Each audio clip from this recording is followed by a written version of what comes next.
Their goal is to bring you a podcast that sounds more like everyone else than anyone else. We need to accept the fact that we are like every other podcast. We want to be special, but we're not quite there yet. It's the Idiocracy podcast with Remy and Bobby Rox.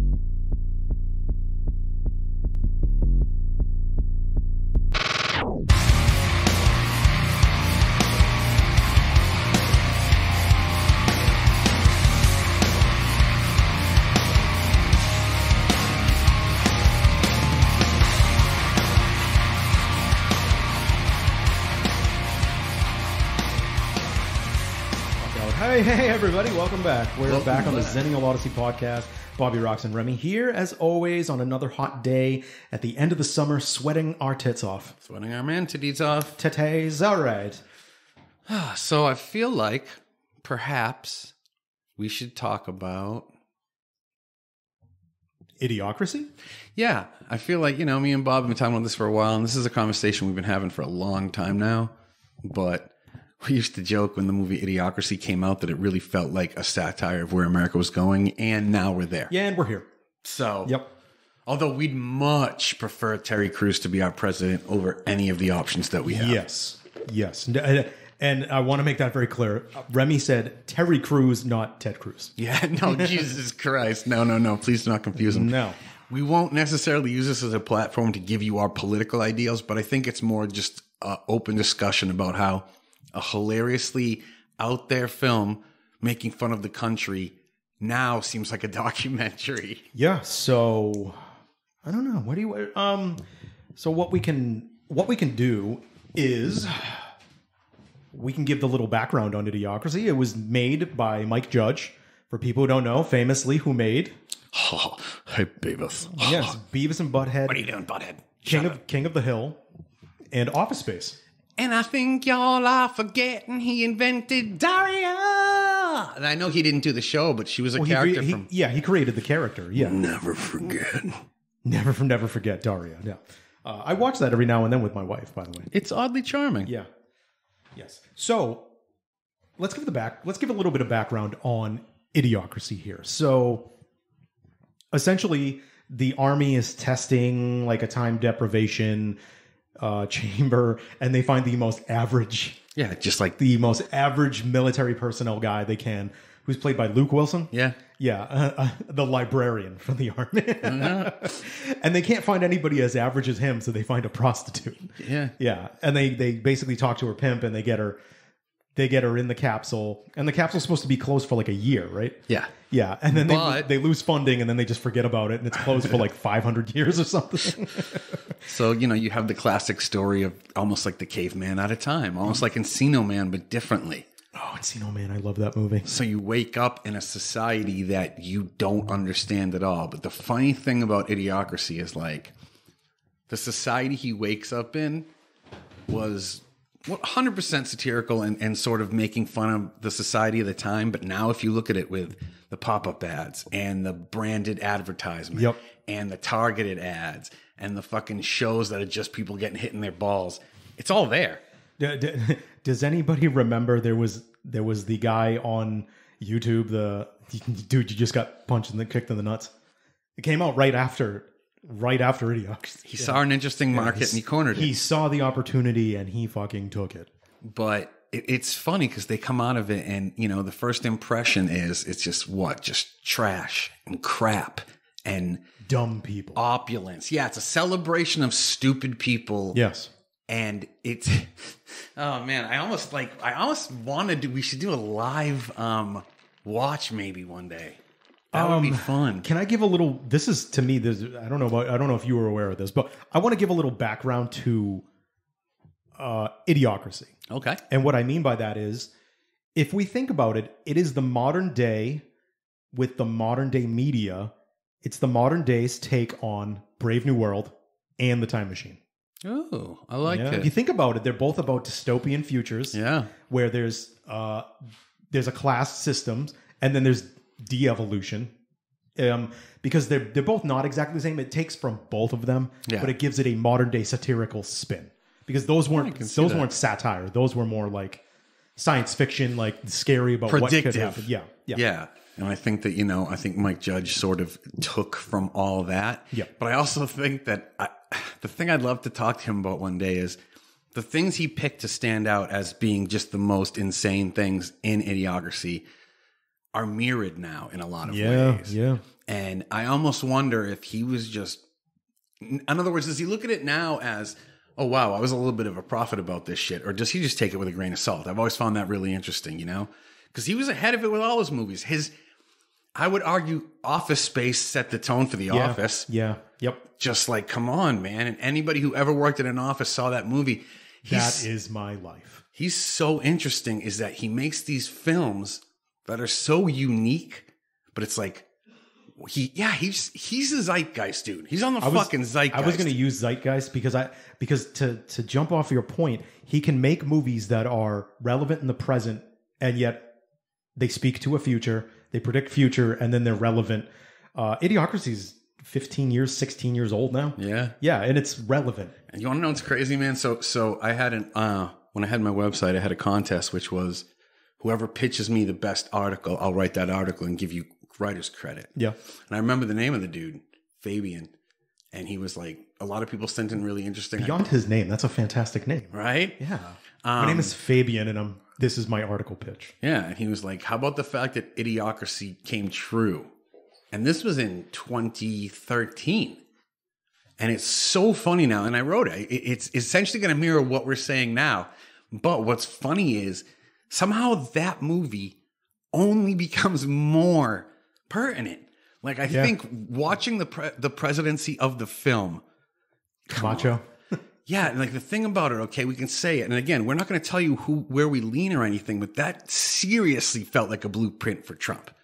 And Cruz's presidency felt a lot like Trump's, just bravado and telling interviewers to shut up. Yep. And the one difference is Cruz was brandishing his guns. You know what I mean? That was the one pressing difference. But you watch it now and it's like, it's funny, but it's a little scary. It's at a point right now where it's like, oh, because when does this stop? Like you said, when does the de-evolution stop? So I think it's a good time to take a break, play a song, and when we come back, we can I want to backtrack a little bit because to me it all starts with Reagan.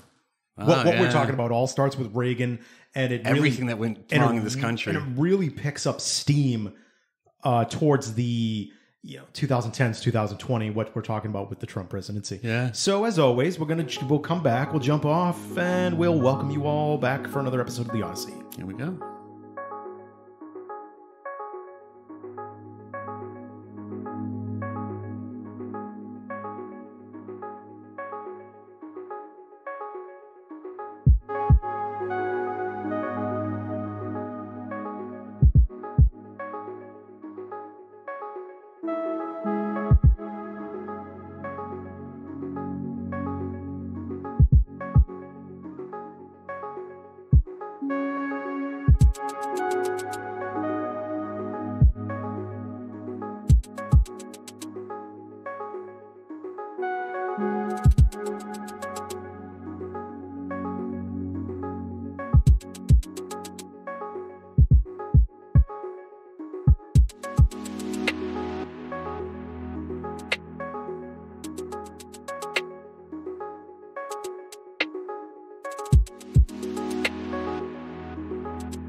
So you want me to just jump off about my Reagan take that I talked about before the break? Yeah, I mean, I think what's funny is we have a few discussions that go back to Reagan, because that was the beginning of...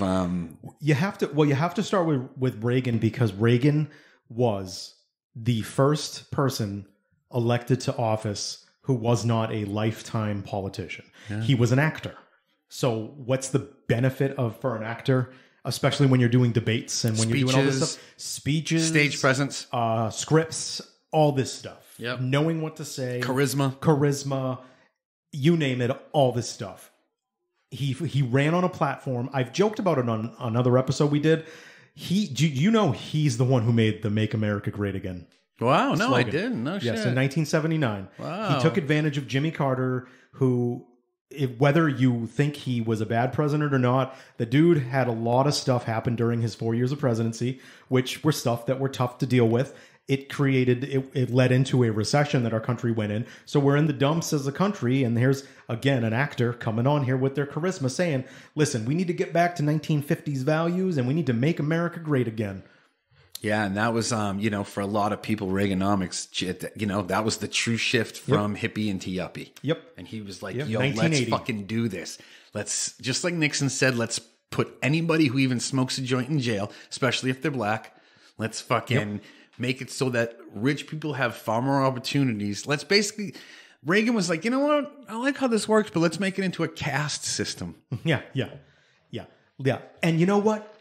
Because, people, and you probably know his cabinet was like, I don't know, President Reagan, that could probably not go over well, calling it a caste system.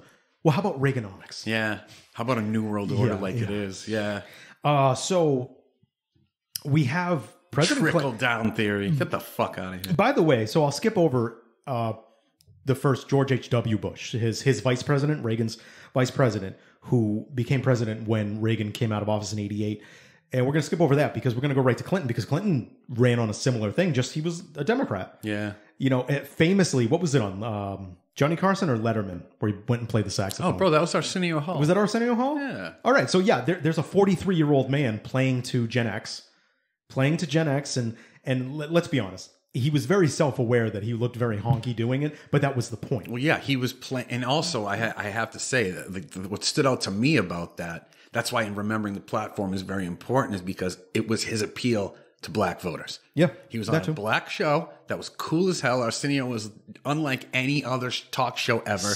It was, either or. It was so casual, that's so informative. But yeah, everybody in the world was like, who's this motherfucker? It was the best way you could possibly introduce, at the time, a presidential person. Because again, what people got to understand too, Reagan, for me, when I look back now, is like, oh, Reagan is when it stopped being about politics and started being about pageantry. When we realized the presidents are literally actors who are just repeating shit. To me, it's about it. They became just talking heads. Exactly. Yep. And I think, but they didn't become it. They always were, but our parents didn't know it. Always were. I know what you're saying. I would say probably around the post Kennedy. Yeah, I would actually say, Kennedy is when they really started to take advantage of television. Yeah. Yeah. So now let's keep skipping ahead in time, and we get to when Obama's going to leave office, and we have Trump. Trump has done The Apprentice. He's already another performer. He's already this guy who is 10 times over a billionaire, businessman, and all that. I know I talked to people I were friends with who voted for him in 2016, and they said, like, we need a businessman in the office. And it's like, okay. How'd that go? Yeah, but I was kind of one of those people that's like, well, okay, but be careful what you wish for. Yeah. Because you might get it. So then we get to the Trump presidency, and it's built on, again, building up that 1980 slogan, Make America Great Again. And everything that falls under the banner of that is, let's control women in marriage again. But I don't think it's necessarily like Trump was sitting there saying these things, but there was a group of fragile, toxic men that were waiting waiting for someone to give them their platform back. Yeah. And that's how they did it. That wasn't that wasn't his vision. I'll be fair to him and say that wasn't his vision, but there was a group of people just waiting for someone like him. Yeah, and it was interesting too because, and again, this is not something we can really breach too deeply, but the correlation between the QAnon conspiracy and Trump fans. There are a lot of people who really felt like the new administration was going to stop sexual trafficking and stuff like that. And then, so there was this weird, untrue dialogue that was being followed. Then when it never happened, people just kind of stopped talking about it. No one admitted they were wrong. And the thing that really kind of just boggles my mind about it, about how mind-numbing he was as the leader of the United States, was because he's had these slow... I want to make something very clear. When Reagan said, "Let's make America great again," he then said how he wanted to do it. When Trump said things, he just left it to you. Yeah. We're going to make America great again. You're going to love it. It's going to be great. It's going to be the greatest thing since greatness was great. Yeah. It's the greatest of all greats. He lived off of a platform of just buzzwords without anything behind them. Yeah. And that really speaks to idiocracy right there. That really is where the line's in right there. Yeah, that's a good call. Hollowness in what is said. Pageantry. Yep. I don't want to make this about. I don't want to make it like a Trump we should. But I do want to say this because this is how I'm going to tie it back into a big theme of idiocracy. Yeah. So I once talked to a friend and they said, "Have you heard this from people?" I don't know yet. He's an outsider and he's going to change things. Yeah, of course. That was the whole argument. And do you know what my response to them is? How is a billionaire who is a lobbyist? Yeah. How is someone who's been a lobbyist since 1972, who has paid millions upon millions of dollars to every single political party to get his influence in his way to where he not is a part of the system? Yeah. And you know what looks like it? And for no lack of camera, you can't see it. Oh. Yeah, because that's the truth. And then again, cognitive dissonance kicks in. Well, he's still going to make America. But I'm not asking you about that. I'm asking bringing them back to it. Yeah, like, no. Yeah, that's fine. That's great. We can talk about that. But we were talking about, you said he was an outsider, and I showed you an example of how he's not.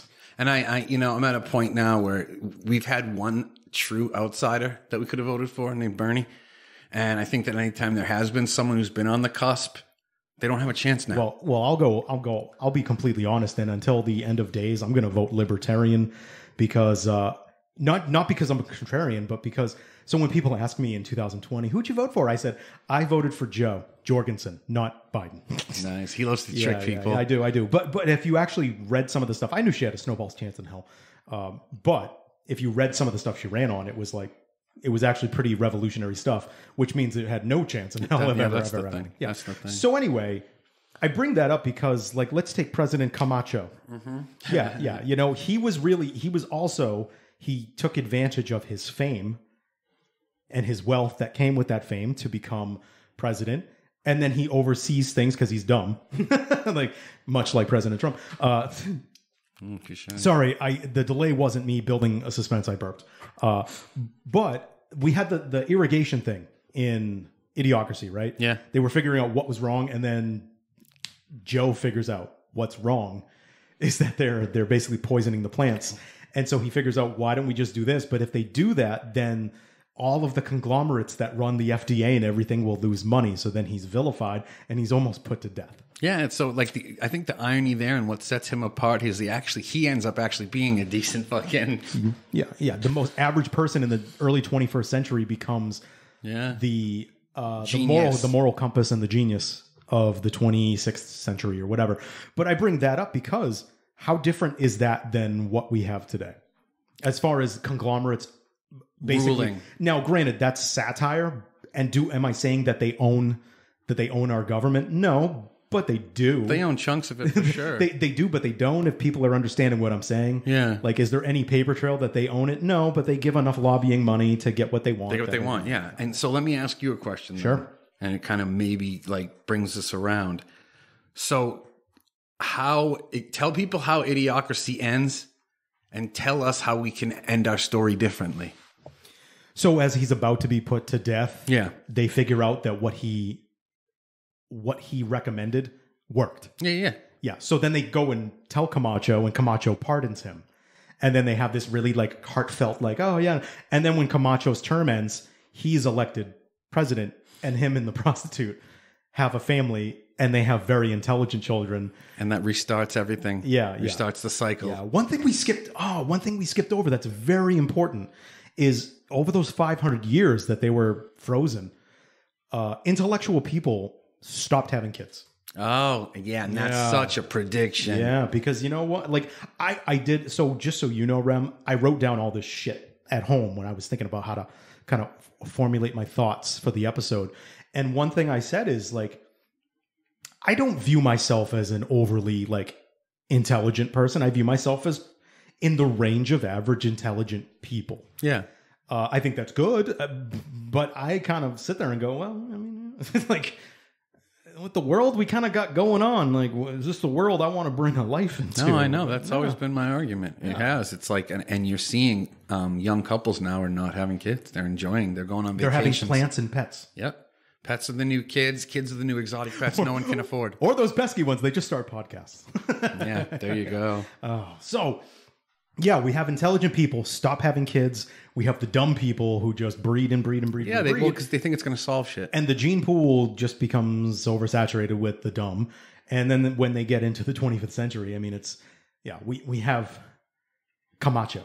Yeah. Hey, man, we've been worse off.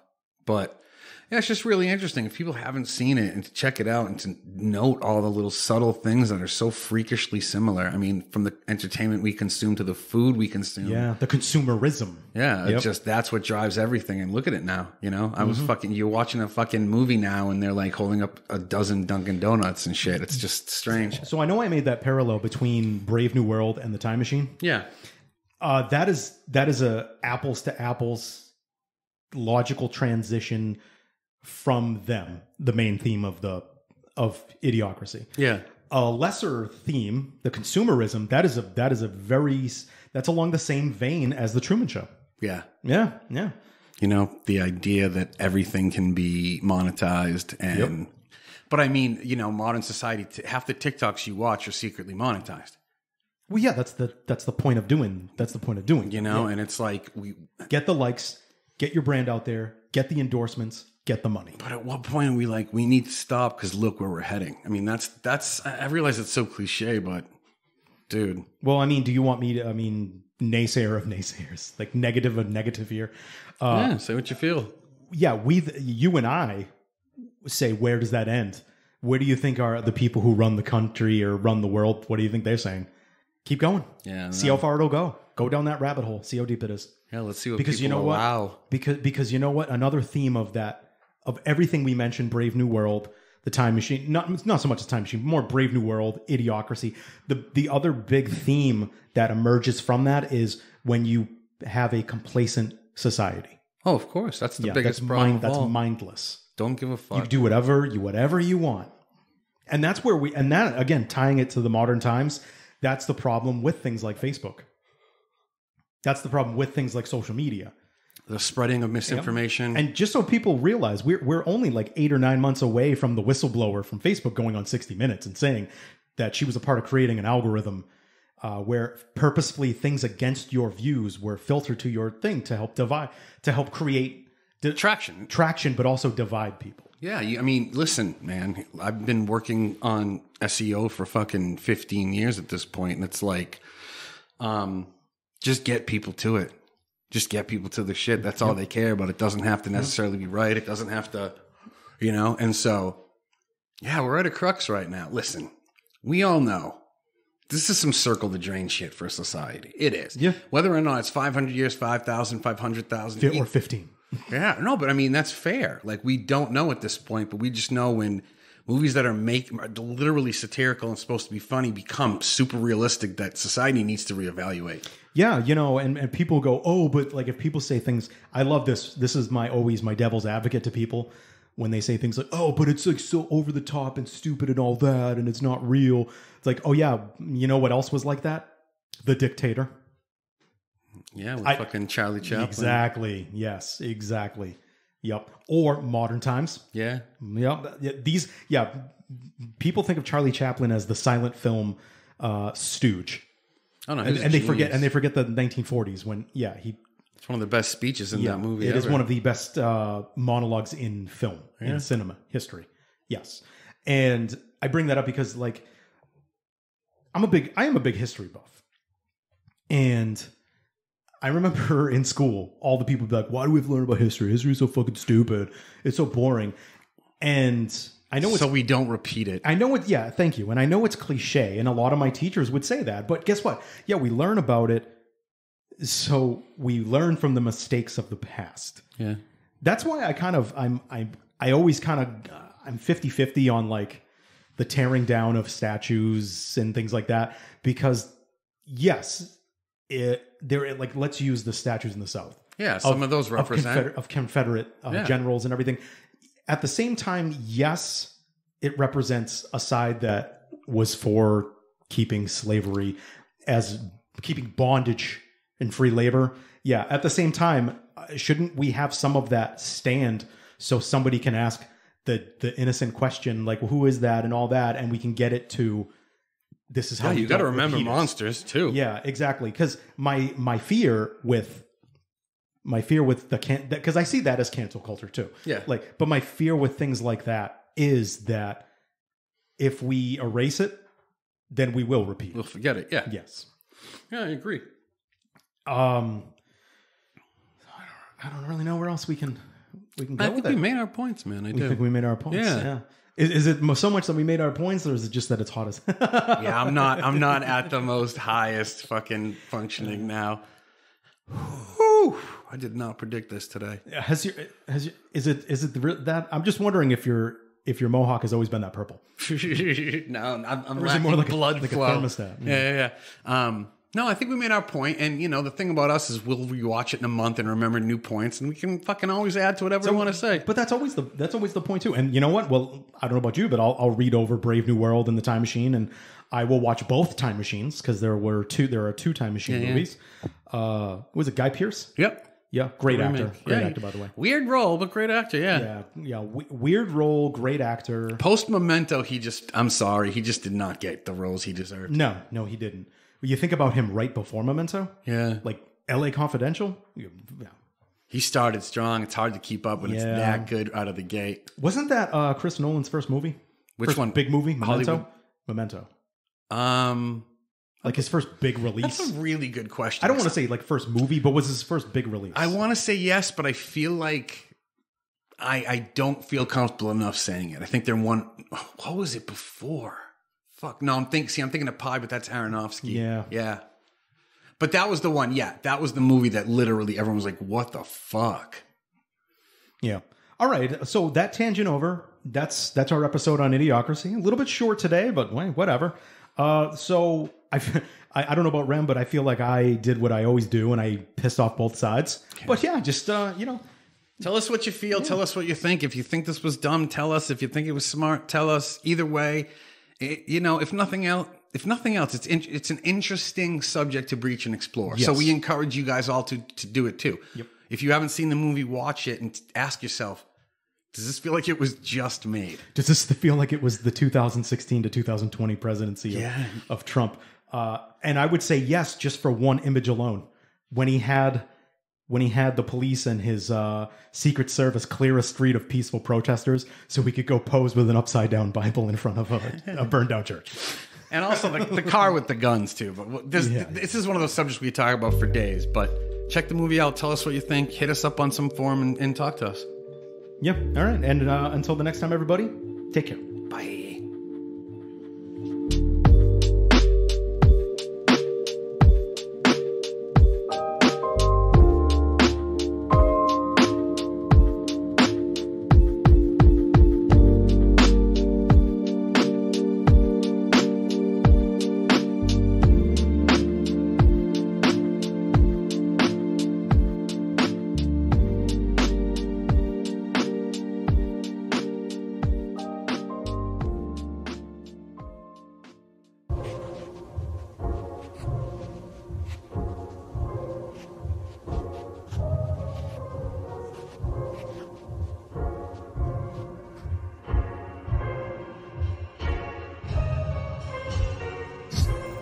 On the next episode of the Zennial Odyssey podcast, Remy and Bobby Rox discuss Jeffrey Dahmer. Ooh. Do you think there was a part of him that was lashing out against his homosexuality? Was his father were they just dissecting things, or were they doing like taxidermy? He had no real friends. There were people who thought he was weird, and they would have him do weird shit, like he was funny faces. He was an object. Yeah, 100%. Yeah. So think about this perfect storm of stuff. He's struggling with sexuality in Midwestern America, in Wisconsin or Ohio. He has been developmentally delayed from other people. He's lived alienated. He has lack of attachment. He has already building rejections, and then the biggest rejection of all. But there's a part of me like, this shit's really a fucking disease. Like how it acts. We've crossed the frontier where when we see these signs in kids, we have specialized treatment places that can intervene. Because yes, the rule of thumb is the earlier we intervene, the better the outcome. Yeah. And now we're starting to have research with adults. Find the XOP on Apple Podcasts, Spotify, iHeartRadio, our Facebook page, or YouTube.